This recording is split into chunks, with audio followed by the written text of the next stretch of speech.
आज मेरे बेटे का जन्मदिन था और उसकी जिद की वजह से उसके फेवरेट रेस्टोरेंट में सेलिब्रेशन के लिए मैं आई हुई थी। उसके दोनों बेस्ट फ्रेंड, मेरी बेटी और मेरी फ्रेंड, सभी यहाँ मौजूद थे। लेकिन बस अगर कमी थी तो मेरे पति अनुराग की। खैर, किया क्या जा सकता है, उनका काम ही कुछ ऐसा है। केक कटिंग के बाद सब लोग एंजॉय कर रहे थे। उसी वक्त माँ का मेरे पास फोन आया।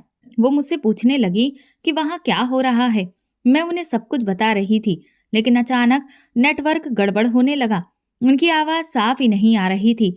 नेटवर्क को पकड़ते पकड़ते मैं रेस्टोरेंट के बाहर आ गई और थोड़ा आगे बढ़ गई।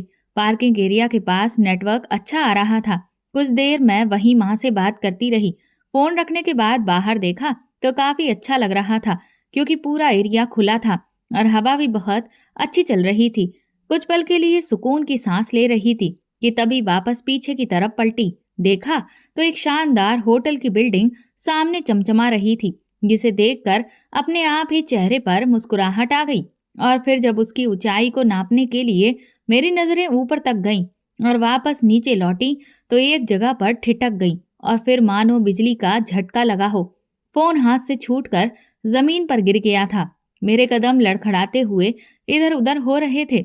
मैं गिरते गिरते बची और आंखें, ऐसा लग रहा था कि फटकर बाहर ही आ जाएंगी। न जाने कब मेरी आंखों से आंसू बहने लगे, मुझे पता ही नहीं चला। मैं कभी सोच भी नहीं सकती थी कि मुझे ये नज़ारा देखने को मिलेगा। सामने उस होटल के न जाने कौन से फ्लोर का वो कमरा था, जिसमें खिड़की की जगह पूरा कांच लगा हुआ था और उस कांच पर मेरा पति चिपका हुआ था। अकेला नहीं, बल्कि उसके आगे एक लड़की। उस वक्त उन दोनों ने बेशर्मी की सारी हदें पार कर दी थी। उन्हें तो ये भी नजर नहीं आ रहा था कि इस कांच के उस पार उन्हें कोई भी इस हालत में देख सकता है। लेकिन कहते हैं ना, बेशर्मों के लिए कुछ भी मायने नहीं रखता। उस शीशे पर मुंह से निकलने वाली भाप बार बार बन रही थी, जो कि उनके हाथों से मिट भी रही थी। शीशे पर रगड़ के निशान साफ दिख रहे थे, लेकिन वो लोग तो अपनी धुन में डूबे थे। मुझे तो यकीन नहीं आ रहा था कि ये मेरा पति अनुराग है और मुझे धोखा देने वाली लड़की भी और कोई नहीं, मेरी ही। तभी अचानक मेरे बेटे अभिनव ने मुझे आवाज दी। वो मम्मा मम्मा कहता हुआ मेरी तरफ ही बढ़ रहा था। ये देखकर मैं बहुत बुरी तरह से घबरा गई। मैं एक बार अपने बेटे को देखती तो दूसरी नजर उस कमरे के शीशे पर पड़ती। मैं बहुत बुरी तरह से घबरा गई कि कहीं मेरा बेटा ये सब कुछ अपनी आंखों से न देख ले। न जाने फिर क्या होगा। इसीलिए मैंने तुरंत ही उसे रोक दिया और उसकी तरफ आगे बढ़ गई। उसने मेरी आंखों में आंसू देखे तो कहने लगा, मम्मा आपको क्या हुआ है? आप रो क्यों रही हो? मैंने कहा, नहीं बेटा, मैं रो नहीं रही। बाहर बहुत तेज हवा चल रही है ना, तो उसकी वजह से बस आंखों में पानी आ गया था। मैंने तुरंत ही उन सबको ड्राइवर के साथ घर भेज दिया। बच्चे बार बार पूछ रहे थे कि आप हमारे साथ घर क्यों नहीं चल रही, पर मैंने उनसे कहा कि मुझे कुछ जरूरी काम है, तुम लोग घर जाओ। उनके जाने के बाद मैं पहले तो बहुत देर तक फूट फूट कर रोती रही। मेरे पति की बेवफाई ने मुझे पूरी तरह से तोड़ कर रख दिया था। मैंने इतने सालों उसके लिए क्या कुछ नहीं किया। मेरी इतनी सेवा, इतने त्याग का उसने मुझे ये सिला दिया। मुझे तो हमेशा लगता था कि मेरे पति अनुराग मुझसे सच्चा प्यार करते हैं और वो इतनी मेहनत करते हैं कि काम की वजह से मुझे और बच्चों को वक्त नहीं दे पाते। लेकिन मुझे नहीं पता था कि वो तो एक धोखेबाज है। मुझे अपने पति का ये धोखा बर्दाश्त नहीं हो रहा था और उस वक्त मैंने फैसला कर लिया कि अब मैं जिंदा नहीं रहूंगी। यही सोचते हुए मैं न जाने किस तरफ पैदल भागती चली जा रही थी। मुझे खुद भी कुछ नहीं पता था। इस बीच मैं अपने पुराने दिनों को याद कर रही थी, किस तरह से हम सब हंसी खुशी रहते थे। मेरे पति, जो कि अपनी मेहनत के दम पर आज इतनी बड़ी कंपनी के सीईओ बन चुके थे। मैंने भी उनकी हर कामयाबी में उनका साथ दिया। उन पर कभी भी बच्चों की और घर की जिम्मेदारी नहीं डाली, ताकि वो अपने काम पर पूरी तरह से फोकस कर सकें। लेकिन अब मैं पिछले कई महीनों से ये नोटिस कर रही थी कि वो मुझे बात बात पर इग्नोर करते थे। मुझे याद है जब वो मेरी बदसूरती को लेकर मुझे बार बार याद दिलाते कि अब मैं पहले की तरह उतनी अट्रैक्टिव नहीं रही हूँ। मुझे समझ नहीं आता था कि वो मुझे ऐसा क्यों कहते हैं, जबकि घर का और बच्चों का ख्याल रखने की वजह से मेरे पास इतना वक्त ही नहीं बचता था कि मैं खुद के ऊपर ध्यान दे सकूं। मैंने जब भी उनसे ये कहा कि मैं अपनी हॉबी पर काम करना चाहती हूँ, अपने पैरों पर खड़ी होना चाहती हूँ, तब भी मेरे पति ने कभी मेरा सपोर्ट नहीं किया। लेकिन मैंने खुशी खुशी उनकी हर बात मानी, सिर्फ ये सोचकर कि वो जो कुछ भी कर रहे हैं मेरे और बच्चों की भलाई के लिए ही कर रहे हैं। लेकिन आज पूरी सच्चाई मेरी आंखों के सामने आ चुकी थी। यही सब सोचते हुए मैं एक ऐसी जगह पर पहुंची जो बहुत ऊंचाई पर थी। वहां पर एक खाई बनी हुई थी, जहां से दूर दूर तक पूरे शहर की बिल्डिंग्स छोटी छोटी डिब्बे नुमा दिखाई दे रही थी। मैं लगातार रो रही थी और जैसे ही मैंने अपना कदम वहां से कूदने के लिए आगे बढ़ाया कि तभी अचानक मेरे कानों में किसी औरत के तेज तेज रोने की आवाज सुनाई दी, जिससे मेरा ध्यान टूटा और मैंने दूसरी दिशा में पलट कर देखा तो मुझे काफी दूर एक औरत खड़ी हुई दिखी। वो भी ठीक मेरी ही तरह इस खाई के किनारे पर थी और बहुत बुरी तरह से रो रही थी। लेकिन मैंने उसे जैसे ही वहां से कूदते हुए देखा तो न जाने मुझे क्या हुआ, मैं तुरंत ही उसकी तरफ दौड़ी। लेकिन तब तक वो अपना पैर आगे बढ़ा चुकी थी और वो गिरने ही वाली थी कि मैंने उसका हाथ थाम कर उसे घसीट कर ऊपर खींच लिया।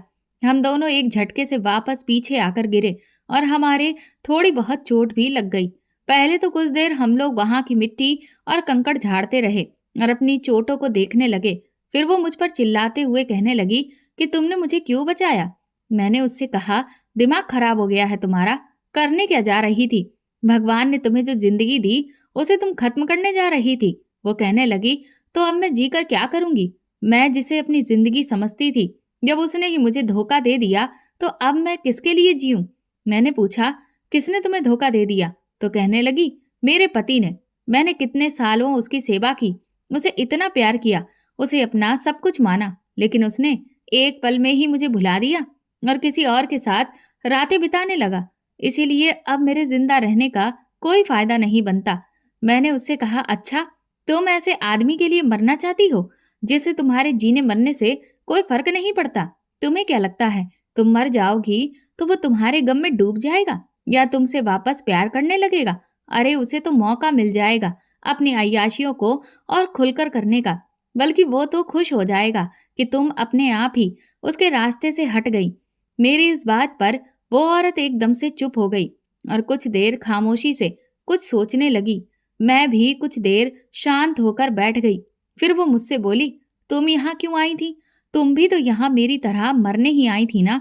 मैंने उसे बताया कि मैं यहाँ क्यों आई थी। मेरी बात सुनकर वो कहने लगी, तुम भी तो वही कर रही थी जो मैं कर रही हूँ, फिर तुमने मुझे क्यों रोका?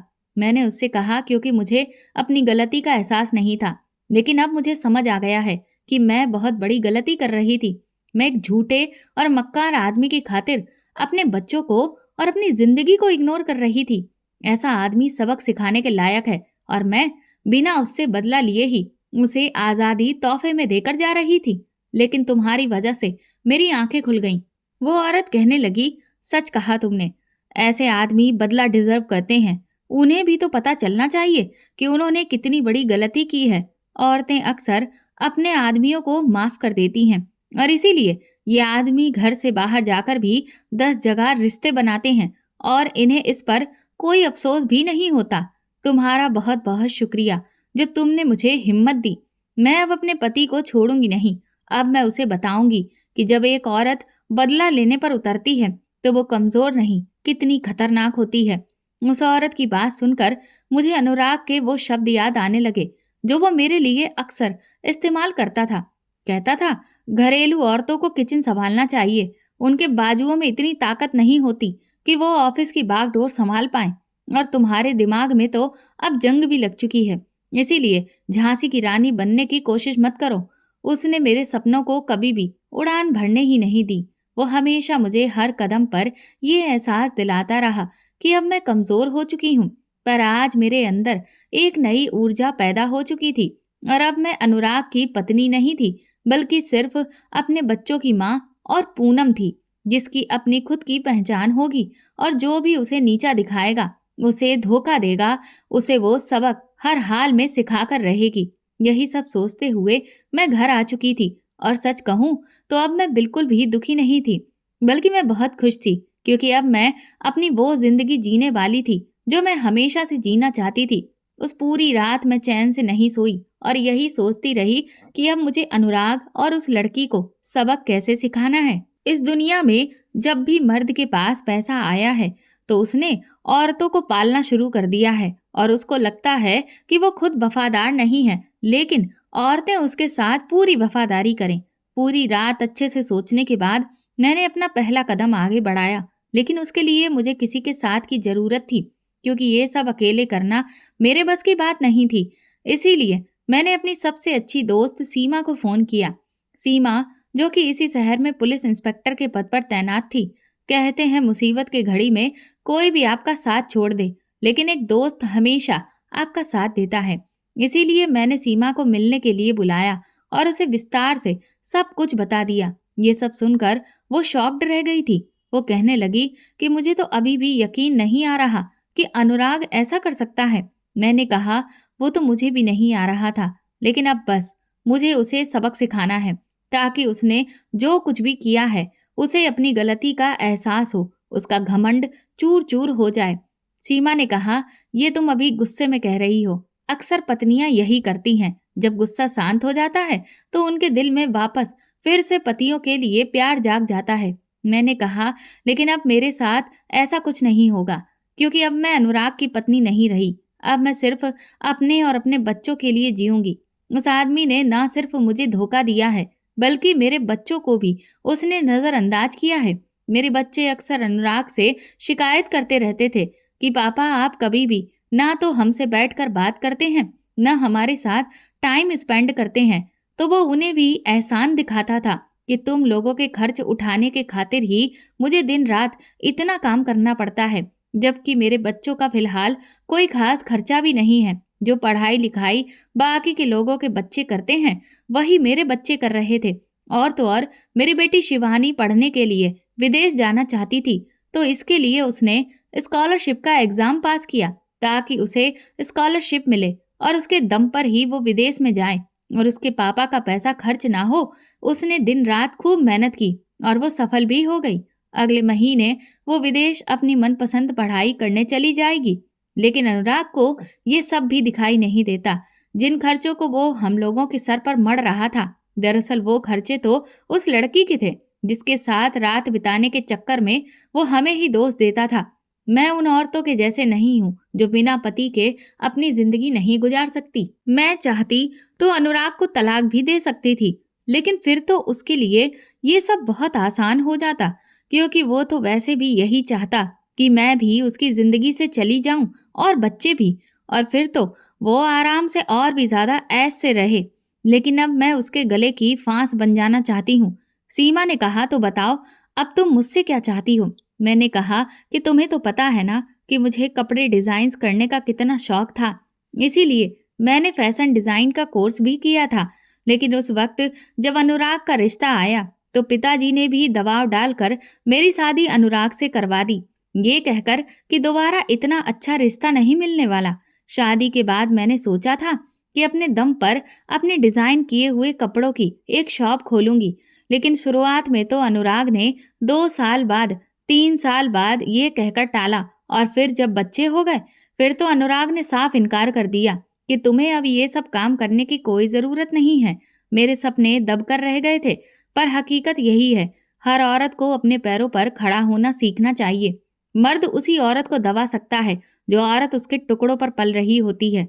इसलिए अब सबसे पहले मुझे अपना मुकाम हासिल करना है, लेकिन उसके लिए मुझे काफी पैसे चाहिए। सीमा ने कहा, तुम्हें कितने पैसे चाहिए बताओ, मैं जितना हो सकती हूँ तुम्हारी मदद करूंगी। मैंने कहा कि मुझे पैसे तुमसे नहीं, अनुराग से चाहिए। इतने सालों की सेवा मुझसे ली है, तो उसका कुछ तो वापसी बनता है ना। इसीलिए अब मैं ये पैसे अनुराग से लूंगी, पर मैं चाहती हूँ कि उसे ये पता ना चले कि वो मुझे ये पैसे दे रहा है। इसके लिए मैंने एक प्लान सोचा है। मैं अनुराग को ब्लैकमेल करूंगी और उसके बदले में उससे पैसे मांगूंगी, लेकिन इसमें मुझे तुम्हारी मदद चाहिए, क्योंकि ये सब अकेले करना मेरे बस की बात नहीं है। सीमा कहने लगी, लेकिन ये तो गलत है पूनम, अगर कुछ भी गड़बड़ हुई तो तुम पर मुसीबत आ सकती है। मैंने कहा, इस वक्त मैं इंस्पेक्टर सीमा से नहीं, अपनी दोस्त सीमा से मदद मांग रही हूँ, इसलिए सही और गलत क्या है वो तुम मुझे मत बताओ। सिर्फ इतना बताओ कि तुम मेरा इसमें साथ दोगी या नहीं। मेरी बात पर सीमा कहने लगी, ठीक है भाई, दोस्ती की है तो फिर निभानी तो पड़ेगी ही। मैंने सीमा से कहा कि तुम तो पुलिस में हो, तो तुम्हारे तो बहुत सारे मुखबिर भी होंगे। सीमा ने कहा हाँ, सो तो है। मैंने उससे कहा कि ठीक है, तो फिर तुम उनमें से अपने किसी एक मुखबिर से अनुराग पर नजर रखवाओ, ताकि वो अनुराग और उस लड़की की ऐसी तस्वीरें जिन्हें देखकर उनके होश उड़ जाएं, खींच कर मेरे पास लेकर आए। बाकी आगे का काम मैं खुद देख लूंगी। 1 हफ्ते के बाद ही मेरे पास अनुराग की वो तस्वीरें आ गई थी, जिसमें उसकी अय्याशियों की पूरी स्याही साफ छुपी हुई थी। मैंने एक फेक आईडी से नया नंबर लिया और उसके बाद अनुराग को वो तस्वीरें भेज दी, और वही हुआ जो मुझे पहले से ही पता था। अनुराग की हालत खराब हो चुकी थी। वो बहुत बुरी तरह से घबरा गया। उसने खुद ही मुझे पैसों का ऑफर दिया। मैंने उससे बदले में 50 लाख रुपए मांगे। इतनी बड़ी रकम सुनकर वो घबरा गया और कहने लगा कि ये मेरे लिए बहुत मुश्किल है। मैंने कहा कि अगर मुश्किल है तो ठीक है, मैं इनमें से कुछ तस्वीरें तुम्हारी बीवी के पास भेज देता हूँ और कुछ तस्वीरें मीडिया वालों को दे देता हूँ, ताकि वो दुनिया वालों को बता सकें कि इतनी फेमस कंपनी का सीईओ आखिर कितनी मेहनत का काम कर रहा है। इस बात पर अनुराग पूरी तरह से टूट गया, क्योंकि वो अपनी इमेज के साथ हरगिज कंप्रोमाइज नहीं कर सकता था और 50 लाख रुपए देने के लिए मान गया। मैंने सोचा तो था कि मैं उसे एक सुनसान जगह पर पैसे रखवाने के लिए कह दूंगी, और जब वो वहां से चला जाएगा तो मैं चुपचाप वहां पर जाकर पैसों का बैग उठा लूंगी और मेरा काम हो जाएगा। जिस दिन मैं पैसे लेने जाने वाली थी, उस दिन सीमा भी जिद करके मेरे साथ गई। वो कहने लगी कि मैं तुम्हें अकेले जाने नहीं दूंगी। उस जगह पर पहुंचने के बाद मैंने देखा कि अनुराग ने मेरी बताई जगह पर वो पैसे बैग में रखकर एक खाली कंटेनर पर डाल दिए थे और फिर वो वहां से चला गया था। मैं जैसे ही वहां से आगे बढ़ने वाली थी कि सीमा ने मुझे रोक दिया। वो कहने लगी, तुम्हें क्या लगता है अनुराग कोई बेवकूफ इंसान है? वो तुम्हें इतनी आसानी से इतनी बड़ी रकम दे देगा? ऐसा हरगिज नहीं है। कुछ देर यहीं इंतजार करो। पहले हमें ऑब्जर्व करना चाहिए कि कहीं आसपास कोई और मौजूद तो नहीं है। मुझे सीमा की बात ठीक लगी। हम लोग 1 घंटे तक वहीं बैठे रहे। मुझे लगा कि सीमा शायद बेकार ही डर रही है, लेकिन सच में 1 घंटे के बाद कुछ आदमी वहां से निकल कर बाहर आए और अनुराग भी उनके साथ था। वो लोग बहुत परेशान हो गए, क्योंकि वो भी इंतजार कर करके थक चुके थे। अनुराग ने फिर से मुझे मैसेज किया तो सीमा ने मुझसे कहा कि तुम उससे कह दो कि आज तुम पैसे लेने नहीं आ पाओगी। अब इस डील को अगले हफ्ते साइन करेंगे। मैंने ऐसा ही किया, लेकिन अनुराग बहुत गुस्से में आ गया था। वो कहने लगा, मेरा सारा प्लान चौपट हो गया। अगर वो आज आ जाता तो मुझे पता चल जाता कि वो कौन है, और फिर तो मैं उसकी चटनी बना देता। इसके बाद अनुराग वहां से पैसे लेकर निकल गया था और मैंने भी चैन की सांस ली। मैंने सीमा को थैंक यू कहा, क्योंकि उसकी वजह से ही आज मैं बच गई थी। सीमा कहने लगी, हमें अनुराग से किसी ऐसी जगह पर पैसे मंगाने होंगे जहां पर वो अपने लोगों को बहुत ज्यादा पहले से इकट्ठा ना रख सके, और फिर उस जगह से हम चुपके से किसी दूसरी जगह उन पैसों को सप्लाई कर दें और उसे कानो कान खबर भी ना हो। लेकिन ऐसी कौन सी जगह थी? इसके लिए हम लोगों ने कई जगहों पर छानबीन की और फिर हमारी नजर एक पब्लिक लेडीज टॉयलेट पर पड़ी। उस टॉयलेट में एक जगह पर ऊपर की साइड काफी बड़ा रोशनदान था, जो कि खुला हुआ था। अब पूरी योजना हम लोगों की समझ में आ चुकी थी। हमने अगले हफ्ते अनुराग को उस पब्लिक टॉयलेट में पैसे लेकर बुलाया और कहा कि पैसे रखने अंदर तुम्हारी प्रेमिका जाएगी और फिर तुरंत ही वापस बाहर निकल आएगी।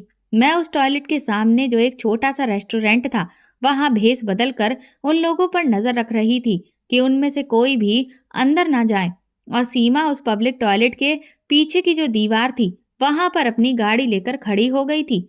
अब इधर बारी थी तीसरे इंसान की एंट्री की। सीमा बहुत सारे लोगों को जानती थी। उनमें से ही कुछ भिखारी भी थे, जिन्हें कई बार सीमा ने कुछ बड़े लोगों से बचाया है जो उनका गलत इस्तेमाल करना चाहते थे। उनमें से ही एक लड़की थी चंपा। सीमा ने जब उससे मदद मांगी तो वो खुशी खुशी मदद के लिए तैयार हो गई। चंपा वॉशरूम के अंदर बुर्का पहनकर गई ताकि उसे कोई भी पहचान न सके। जब अनुराग की प्रेमिका टॉयलेट में बैग रखने गई थी तो चंपा पहले से ही वहां मौजूद थी, और उस प्रेमिका के वहां से निकलते ही चंपा ने बड़ी ही फुर्ती से बैग को उठाकर रोशनदान से पीछे फेंक दिया, जिसे सीमा ने उठा लिया और मुझे तुरंत ही फोन पर इन्फॉर्म कर दिया। हमारा काम हो चुका था। चंपा भी बिना एक पल गवाए वहां से रफू चक्कर हो गई। इधर 1 मिनट के बाद ही अनुराग की प्रेमिका वॉशरूम में दोबारा गई, ये चेक करने के लिए कि कौन है जो उन लोगों को ब्लैकमेल कर रहा है। लेकिन ये पूरा काम इतनी फुर्ती से हुआ था कि पलक झपकते ही सब कुछ निपट गया और उनके हाथ कुछ भी नहीं लगा। जब वो वॉशरूम से बाहर आई तो बहुत ही निराश नजर आ रही थी। अनुराग भी अपना सर पकड़कर बैठ गया। इसके बाद मैं घर लौट आई। वो पैसे मैंने सीमा के पास ही सुरक्षित रखवा दिए थे। उस शाम जब अनुराग घर लौटा तो उसकी हालत बहुत खराब थी और वो बात बात पर बहुत झुंझला रहा था। उसने हम सबको चेतावनी दी कि आज उसकी तबीयत ठीक नहीं है, इसलिए हम में से कोई भी उसे डिस्टर्ब ना करे। पर मुझे उसकी ऐसी हालत देखकर अंदर ही अंदर बहुत सुकून मिल रहा था। इसके बाद मैंने अपनी वो सिम तोड़कर फेंक दी थी। बेचारा अनुराग पुलिस के पास भी नहीं जा सकता था, क्योंकि अगर जाता तो सबसे पहले तो उसकी ही पोल खुल जाती। पर अब मेरा आधा काम हो चुका था। इधर मैंने अपनी कपड़ों की फर्म के लिए बैंक में लोन अप्लाई किया। अनुराग ने पहले तो मुझे अपना काम शुरू करने से मना किया, लेकिन जब मैंने उससे ये कहा कि तुम भी तो मुझे वक्त नहीं देते हो और मैं फ्री रहती हूँ और बोर होती रहती हूँ, अगर मैं अपना काम नहीं शुरू करूंगी तो फिर ठीक है, मैं तुम्हारा ऑफिस ही ज्वाइन कर लेती हूँ। ये सुनते ही अनुराग के होश उड़ गए थे। वो घबरा गया, क्योंकि वो जानता था कि अगर मैं उसके ऑफिस में आ गई तब तो उसके जिंदगी के मजे खत्म हो जाएंगे, और इसीलिए उसने बेहतर यही समझा कि वो मुझे अपना काम शुरू करने दे। मुझे बिजनेस के लिए लोन मिल चुका था। ये लोन मैंने सिर्फ दिखावे के लिए लिया था, ताकि अनुराग को मुझ पर शक ना हो कि मेरे पास इतनी सारी रकम कहाँ से आ गई। इधर 1 महीना पूरा हुआ तो मेरी बेटी विदेश चली गई थी, लेकिन वो मेरे लिए बहुत खुश थी, क्योंकि वो हमेशा मुझसे इस बात की शिकायत करती थी कि उसकी सारी सहेलियों की मम्मियाँ कोई ना कोई काम करती हैं, लेकिन मैं सिर्फ हाउस मेकर बनकर ही रह गई हूँ। मैंने अपनी फर्म में शुरुआत में 10 लोगों को नौकरी दी थी और धीरे धीरे 6-7 महीने में ये 300 लोगों की फर्म बन गई थी। मेरे डिजाइन किए हुए कपड़े काफी पसंद किए जा रहे थे। अब तो ऑनलाइन का जमाना था, इसीलिए मैंने अपना बिजनेस ऑनलाइन भी स्टार्ट कर दिया था, जिसकी वजह से मेरा नाम धीरे धीरे काफी पॉपुलर होने लगा। लेकिन अब अनुराग को ये बात खटक रही थी, इसलिए वो मुझसे खिंचा खिंचा सा रहने लगा और बात बात पर झगड़ा कर रहा था और मुझ पर इल्जाम लगाता कि मैं अपने बच्चों पर ध्यान नहीं दे रही हूँ, बल्कि मैं स्वार्थी हो गई हूँ।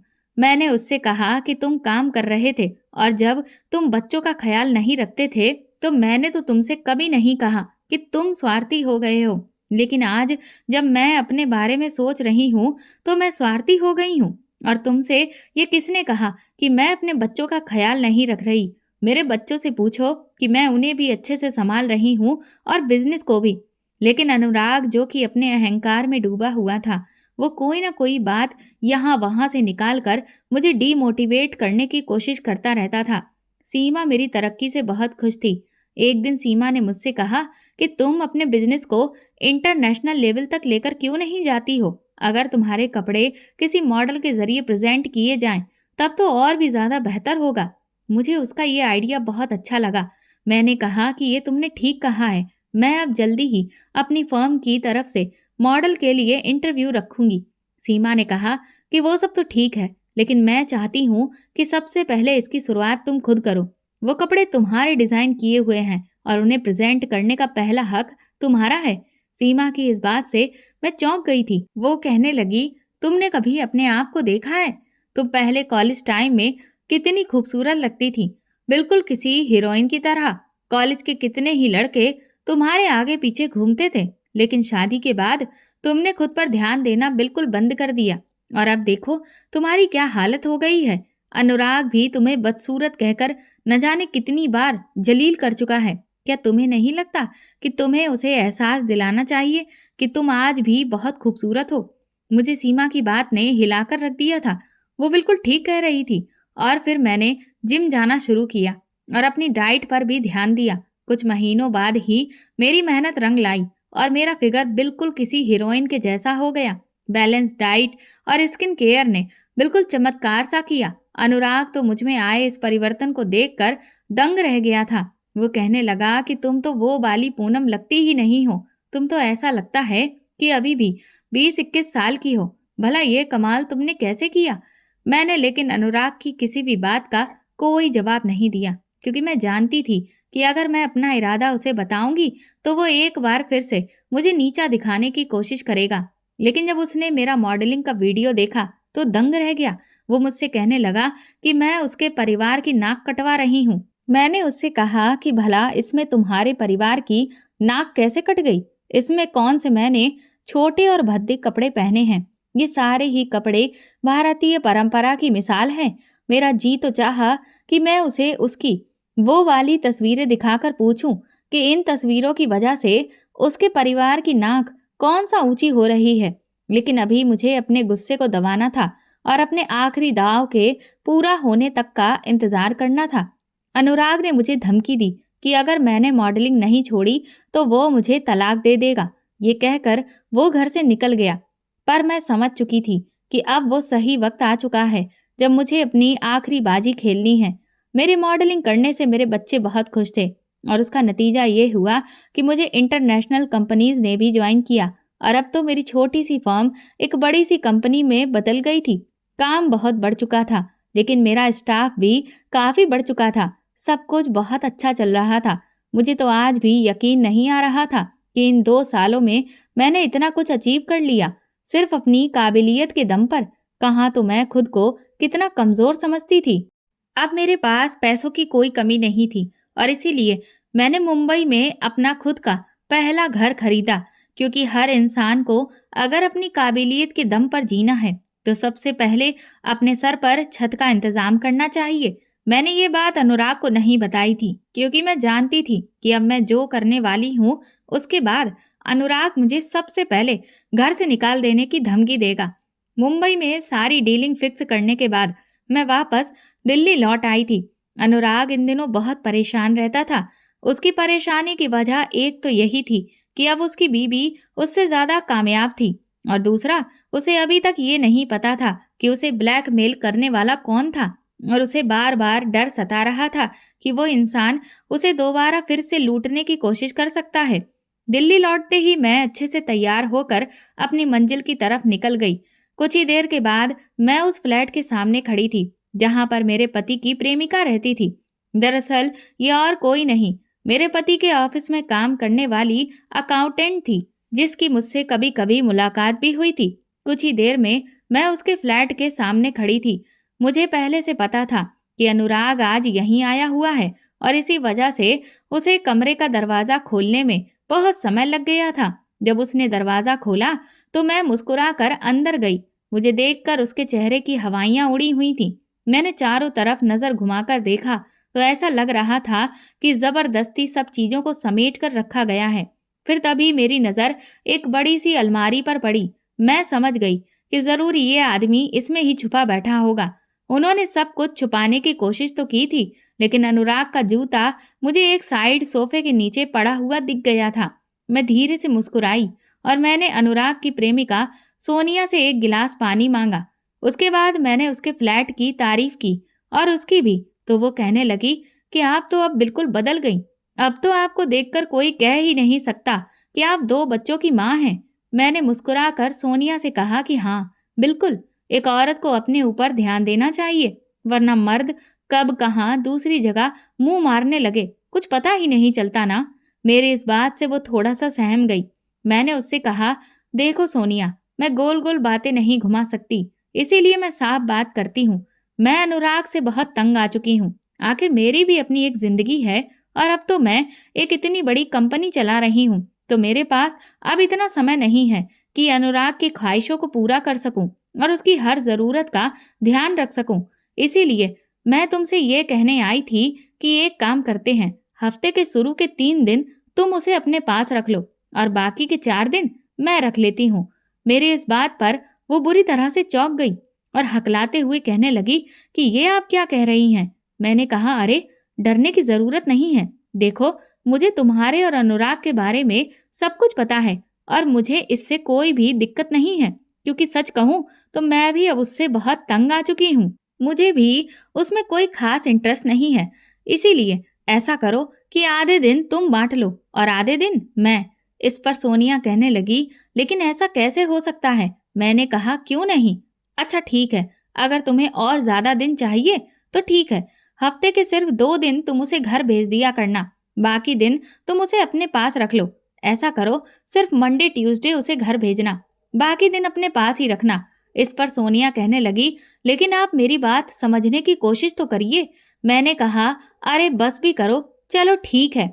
ये बात तय हुई कि सिर्फ मंडे ट्यूसडे तुम उसे मेरे पास भेजोगी और बाकी के दिन वो तुम्हारे पास रहेगा। ये कहकर मैं उठने लगी, लेकिन सोनिया हड़बड़ा गई। वो कहने लगी, ऐसा नहीं हो सकता, क्योंकि मंडे और ट्यूसडे को तो मैं विक्रम के साथ रहती हूँ। उसके मुंह से ये नाम सुनकर मेरे चेहरे पर मुस्कान आ गई, क्योंकि मैंने कुछ दिनों तक उस लड़की पर नजर रखी थी और मैंने देखा था कि उसने ना सिर्फ अनुराग को बल्कि और भी न जाने कितने ही मर्दों को फंसा रखा था, और मैं उसके मुंह से यही उगलवाना चाहती थी ताकि अनुराग को भी उसकी असलियत के बारे में पता चले। मैंने उससे कहा, अच्छा, तो इसका मतलब अनुराग के अलावा और भी लोग हैं लाइन में। सोनिया को जैसे ही अपनी गलती का एहसास हुआ, उसने एक नजर घबराते हुए अलमारी की तरफ देखा। उस बेचारी की तो हवा ही टाइट हो गई थी। वो कहने लगी, नहीं, वो मेरे मुंह से गलती से निकल गया। मैंने कहा, कोई बात नहीं, चलो ठीक है, तुम जो भी दिन डिसाइड करोगी वो मुझे मैसेज करके बता देना, ओके। फिर मैंने उससे कहा कि और मैं नौकर के हाथ से अनुराग के आधे कपड़े और बाकी का सामान यहीं भिजवा दूंगी, ठीक है। इतना कहकर मैं वहां से बाहर आ गई। मेरे फ्लैट से बाहर आते ही अंदर से जोरदार आवाजें आने लगीं। अनुराग तुरंत ही अलमारी से बाहर आ गया और वो सोनिया से झगड़ने लगा कि तुम मेरे अलावा और भी मर्दों से रिश्ता बना रही थी।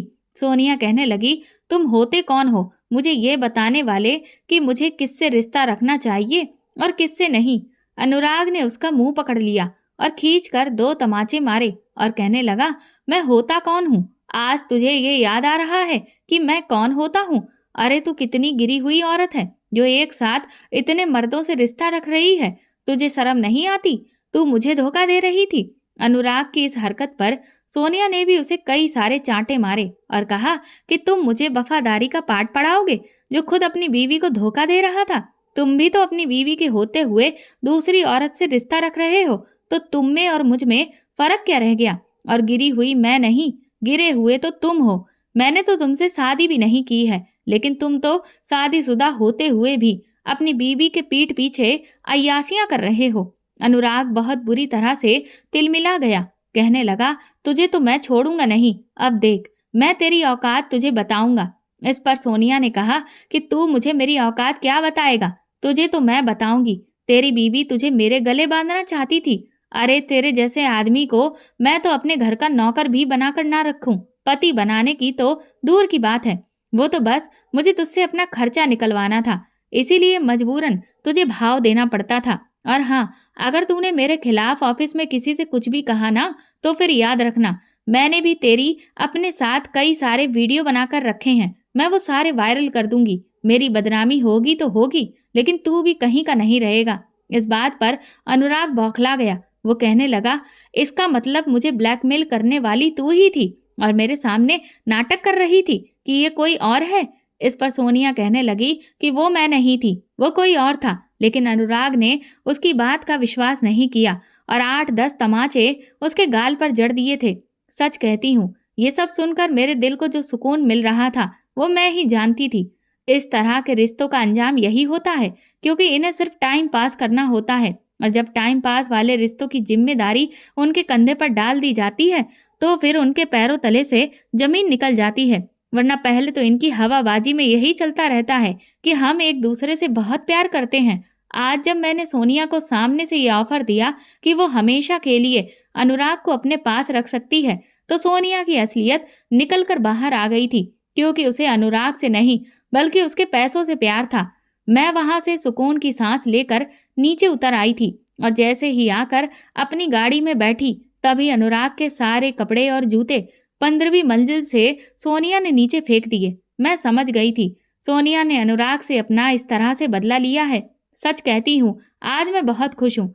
मेरे दिल को जो सुकून आज पहुंचा है वो शायद अनुराग से तलाक लेने के बाद भी नहीं पहुंचता, क्योंकि ऐसे आदमियों का यही हश्र होना चाहिए। इन्हें बहुत शौक होता है ना 2 नाव में सवारियां करने का, इसीलिए इन्हें भी हमेशा बीच में लटका कर रखना चाहिए। ताकि ये जिंदगी भर अपनी गलती पर अफसोस करते रहें। मैं जब घर लौट कर आई, उसके बाद 1 घंटे बाद अनुराग आ चुका था। वो बुरी तरह से बौखलाया हुआ था। पहले तो वो गुस्सा होने लगा कि मैं वहां क्या करने गई थी। मुझे सोनिया ने फोन करके बताया। मैं उस पर शक कैसे कर सकती हूँ। मैंने अनुराग से कहा कि मेरे सामने ये सारा नाटक करने की जरूरत नहीं है। मुझे पता है कि तुम वहां पहले से ही अलमारी में छुपे हुए थे। इस बात पर अनुराग ने अपनी नजर झुका ली। फिर वो मुझसे माफी मांगने लगा और गिड़गिड़ाने लगा कि मुझसे बहुत बड़ी गलती हो गई है। मैं बहक गया था। मैं अब सोनिया के पास कभी भी नहीं जाऊंगा। मैंने कहा कि अब तुम सोनिया के पास क्या जाओगे? वो सोनिया तुम्हें खुद अपने पास नहीं रखना चाहती और अब मैं भी तुम्हारे साथ नहीं रहना चाहती।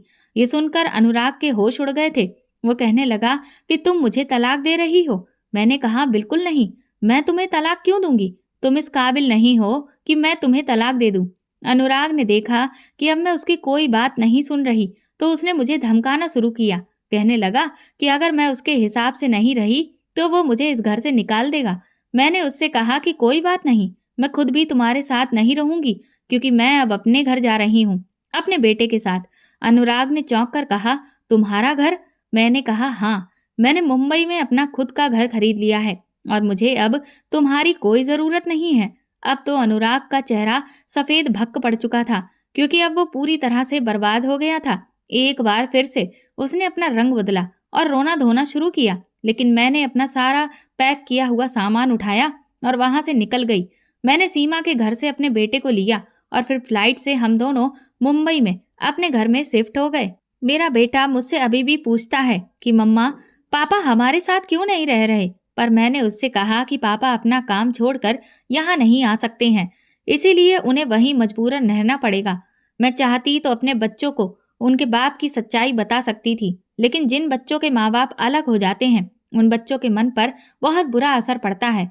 इसीलिए फिलहाल मैं उनके सामने सच्चाई लाना नहीं चाहती थी। लेकिन हाँ, एक बार जब मेरे बच्चे समझदार हो जाएंगे तब मैं उन्हें पूरी सच्चाई बता दूंगी। दोस्तों, आज की दुनिया में जो जिसकी जितनी कदर करता है, सामने वाला उसे उतना ही बड़ा बेवकूफ समझता है। इसीलिए अगर कोई कभी आपकी नाकदरी करे तो उसे हमेशा इस बात का एहसास जरूर दिलाइए कि आपकी वैल्यू क्या है। दोस्तों, अगर आपको हमारी कहानी पसंद आई है तो कमेंट करके जरूर बताएं और वीडियो को लाइक करके ज़्यादा से ज़्यादा शेयर करें। चैनल पर नए हैं तो सब्सक्राइब करें और हाँ, नोटिफिकेशन बेल को जरूर दबाएं ताकि अगली अपडेट सबसे पहले आपको मिले। धन्यवाद।